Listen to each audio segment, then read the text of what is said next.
நண்பர்கள் அனைவருக்கும் வணக்கம். இந்த இயற்கையின் அதிசயத்தை பாருங்களேன். வெயில் எவ்வளோ உக்கிரமாக இருக்கு. இந்த வாகை மலர்கள் எவ்வளோ ஒரு மென்மையாக ஒரு மகிழ்ச்சியான முகத்தோடு இருப்பது போன்ற ஒரு காட்சி. தமிழர்கள்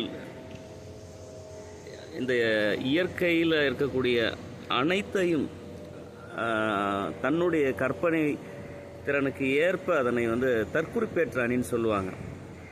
உங்களுக்கு தெரியும், சிலப்பதிகாரத்தில் அந்த மதில் மேல் அசைந்த கொடி தற்குறிப்பேற்ற அணிக்கு சொல்லுவாங்க. எடுத்துக்காட்டா, வாரல் என்பன போல் மறித்து கை காட்ட. இதெல்லாம் புலவர்களுடைய புலமை. அந்த வகையில் வாகை மலர் பார்ப்பதற்கு மயிலின் கொண்டை போன்று இருந்ததாக பதிவு. மக்களே, அந்த வாகை மலரை தான், அந்த அழகை தான் நீங்கள் பார்த்துட்ருக்கீங்க. நம்ம தொடர்ச்சியாக வாகை மலரை பற்றி பேசிட்டு வரோம்.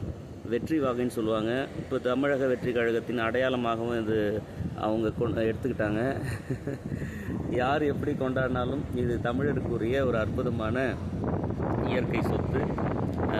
இந்த மரச்செக்குக்கெல்லாம் வாகை மரத்தை, அந்த செக்காட்டுறதுக்கு அந்த மரத்தை பயன்படுத்துகிறாங்க. அந்த உரல் போல் அதுக்கப்புறம் கப்பலுக்கு பயன்படுத்துகிறாங்க.